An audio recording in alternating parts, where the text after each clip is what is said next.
Hey guys, welcome back to As Man Thinketh on Yanasa TV. So things are really heating up at Universal Ostrich Farm in Edgewood, British Columbia, which is in Canada, for those of you who don't know where British Columbia is. But basically, we first reported on this farm back in April of 2025. You can see they're all healthy. We're besides ourselves. We're allowed, if this happens here, there's no limit. Everybody's at risk. Today I wanted to talk about an ostrich farm in British Columbia that is fighting a case today and tomorrow against the government that wants to euthanize 400 of their rare birds. This is an unusual situation because all of their birds have fully recovered from the avian flu, and yet they want to euthanize these birds. And since then, this has become an international hot topic, and it's become that way because it's quite draconian what's going on with the Canadian government. They're just technically following what the UN says to do, the WOAH, which is the World Organization for Animal Health. And basically the World Organization for Animal Health says if birds test positive for bird flu, you cull them. It doesn't matter if they recover or not. And the reason why they want them culled is because they have this fear that the avian flu, if these birds get it again, could, morph into a more severe flu, more severe strain. And there's some truth to that, but there's also this bigger question of, we see numerous cases. We did an interview with a woman in Washington a couple years ago when the bird flu first started really kicking up.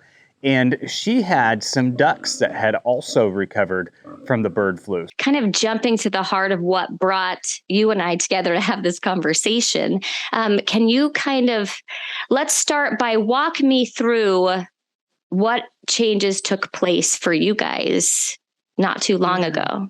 Tell me that story. So everything kind of went down in December. So we had noticed our usual seasonal decline in egg laying. As we all know, birds are seasonal layers and you always get a drop in winter. And it started dropping more than we expected. And then we started seeing the first sick bird. And we realized that we had something going on. This was on December 21st. So we contacted our State Department of Agriculture immediately. We were actually in the middle of a snowstorm at the time. And here in Washington, that's not terribly common. And even an inch of snow shuts down everything in the Seattle area. But thankfully, a representative from the WSDA was able to come out to test our birds that same day. And she took the samples off and they shipped them out to the state lab for testing. Unfortunately, due to the weather delay, the transport company lost the samples. And they were not able to make it to the lab. Okay. And then we hit the Christmas holiday, and of course, everything shut down. So we had no test results. We were under a quarantine order from the state in case it was bird flu, HPAI. Yeah. So we weren't able to take any of the ducks to a vet or anything because we couldn't transport them off the property. So we spent the Christmas holiday working with our vet over the phone, doing what we could to try to nurse the birds through what at the time was a mystery disease. We had many losses and it was incredibly difficult. And then after the Christmas holiday on December 28th, the state employee was able to return to the farm, take a new round of samples, and the state employees actually formed a relay to hand deliver the samples over the mountains to Eastern Washington to the state lab. So we were able to get the test results that evening, which were positive for HPAI. And the following morning on December 29th, the state and the USDA were out to depopulate the entire property. Okay. Now, that's a pretty big sweep as far as you say the entire property. The heartening part was that 90% of our flock survived. They made it through the infection. They either showed mild symptoms or in some cases none at all. And we saw a dramatic difference between the natural resistance of each breed.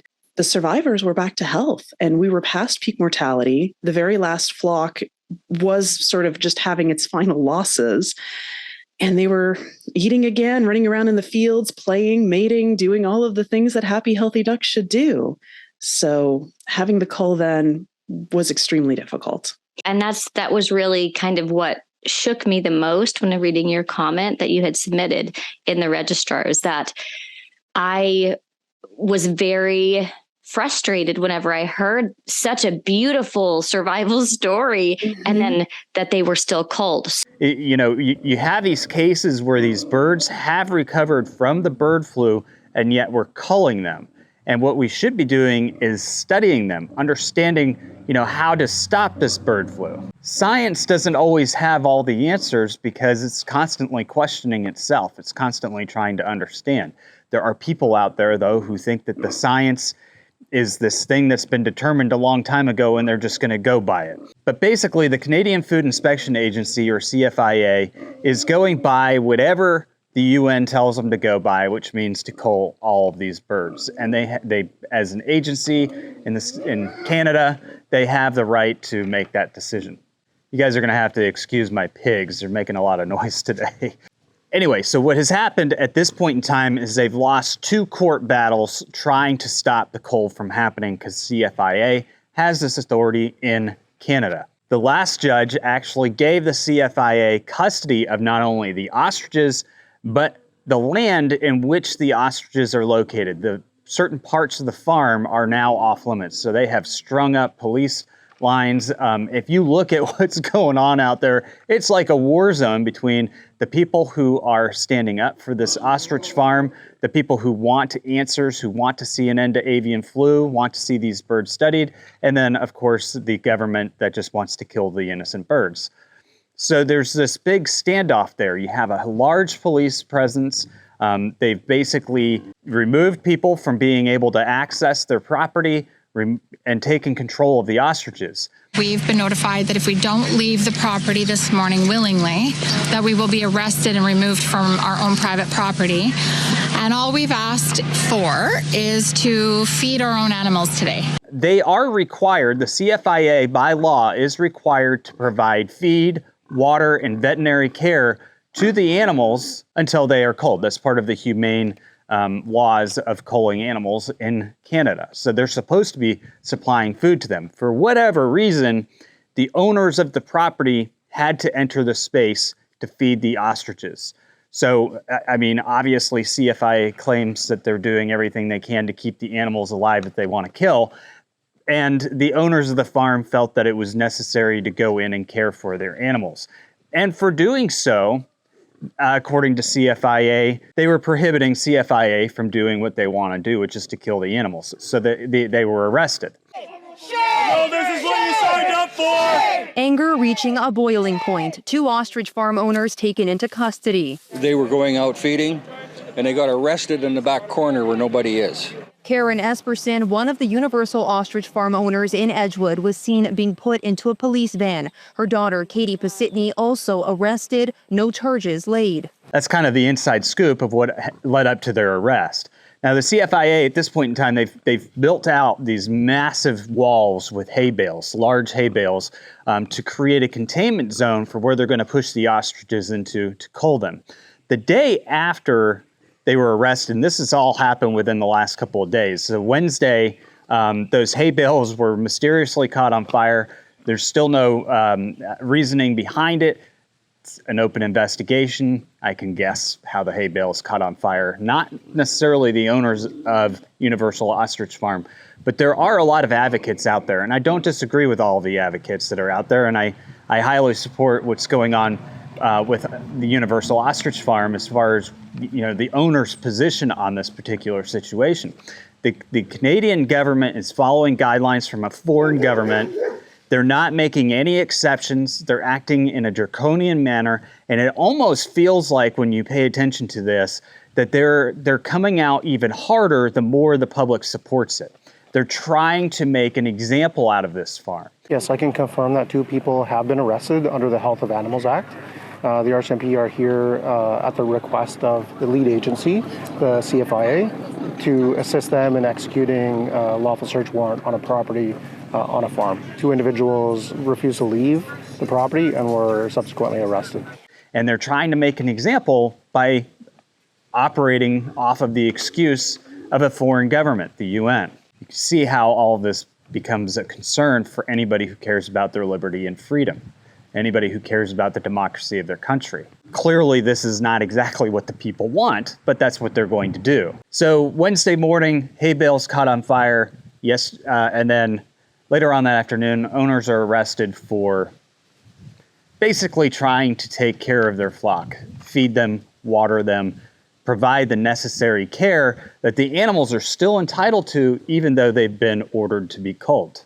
I wonder if there is anybody that can actually investigate the CFIA for not caring for the animals. Probably not. Now, shortly after the arrest of the owners of Universal Ostrich Farm, the Supreme Court of Canada issued an interim stay on the culling, which means that they cannot proceed with the culling. Their hay bale walls are just going to have to wait. And they have until October 3rd, which is still a few days out, to respond to the complaint that's in the Canadian Supreme Court. I'm not 100% sure, the Supreme Court is going to enforce the law of the land. And when you have these government agencies being given power, granted power by, Parliament or Congress in the United States, that give them more power than Parliament or Congress, the Supreme Court generally has to rule in their favor because that's what the law is until something changes at the level of Congress or Parliament. So I don't know that we're going to see any different outcome here as we get into the Supreme Court. What I would like to see is these animals retested for avian flu, because what they're saying is that they could still shed the virus, but is that true? Have we retested them? No. Why not? Well, we don't want to retest them. We don't want the truth to come out. But at least for the moment, everybody can rest assured that this is being heard by the Canadian Supreme Court, and that there is a stay in the execution, at least momentarily, until October 3rd or whenever they respond and are able to move forward with anything.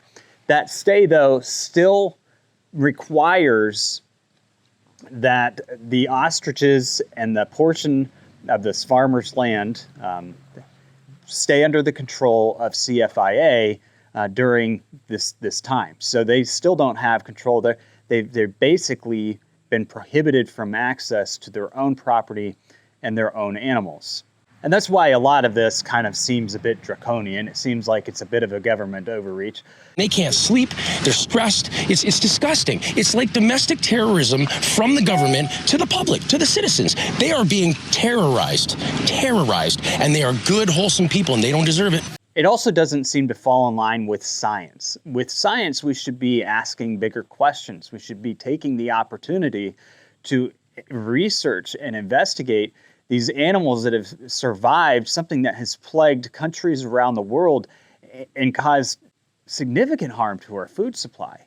Earlier this year, we had to ship in eggs from Turkey in order to feed our own population, in order to bring the cost of food down, because eggs go into everything. Let the science provide the answers. They're not allowing that to happen, and they're blaming it on the policies of a foreign government. This should have, if you're Canadian, you should be upset about this.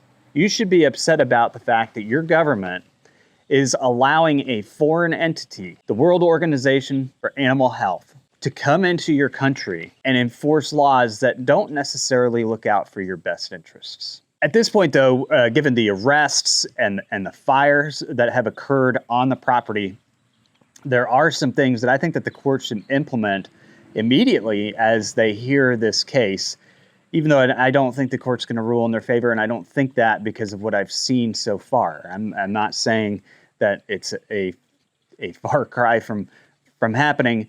It's just the reality of the environment of Canada right now. The government is fighting for control at all levels, and it will suppress people in order to make an example of them at any level. I don't know that there's a huge fighting chance, but this is going to be heard again. And like I said, I could be wrong. They could come out and completely surprise me. But I think there are a few things that the court should do.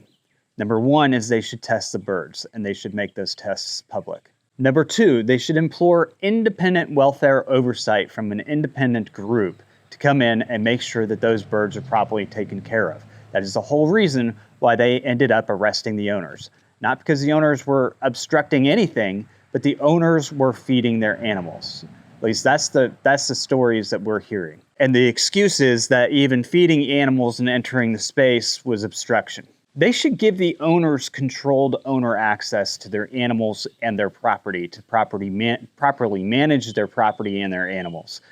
Controlled. I mean, you can't, I don't think that they should just be given the right to come in, kick everybody out, stand there with guns, intimidate everybody, and not allow somebody who owns the land that their feet are standing on to go in and manage that property. That's what they're doing. They're intimidating. Now, even with the WOAH, even with their guidelines, and this is where I think that, you know, the CFIA is acting more from a tyrannical role. They could set up a secure transfer of these ostriches that have supposedly had this flu. Well, we know they had the flu because they tested positive for the flu last winter, but then they recovered. You have these recovered birds. They are worth studying. They could set up a secure, biosecure transfer to a biosecure facility where these birds could continue and we could actually get research on them. Just because they're following, you know, the guidelines to stamp out and get rid of, that is for an active strain. You know, even at the WOAH level, I believe that that's the case. And they don't rule out the possibility of, you know, taking animals and transferring them to a secure facility where they could further study them. Now, they're arguing that these animals are out on open range, and that because they are out on open range, they could shed the virus, and birds can continue to get it, and it could continue to manifest and grow and change and do all these things and possibly kill a bunch of people or more birds. But that hasn't happened yet. That hasn't happened, and they've been out on open pasture, and that doesn't mean that you can't move them to an area or a facility where that could be mitigated, or even mitigated on site, if it means having the ability to study these animals, have a bigger understanding of why they're able to survive avian flu and certain other birds aren't. The answer to avian flu is right there. But I think another big problem with this is when you look at some of these laws coming from, you know, the WOAH, when you look at the control that pharmaceutical companies have over this stuff, they're spending millions and millions and billions of dollars trying to come up with their own avian flu vaccine that they then want to require everybody to give to their birds. They're going to do it. They're going to require everybody that has birds to give them to them because they're going to say it's a human health risk, right? So they're going to develop a man-made vaccine which is going to be 10 times more effective than herd immunity or any of these other things, according to them. That's what they think. It's going to be 10 times more effective because they're going to make 10 times the money off it. Many of you have noticed that we keep wearing these leather patch hats that say defend the right to farm on them. These leather patch hats support our nonprofit, Meet My Neighbor Productions. You can get your hat at Yanasa Trading Co. and help us defend the right to farm through education, outreach, and, as we've been doing over the last couple of years, farm relief efforts. So get your leather patch hat and let others know that you defend the right to farm.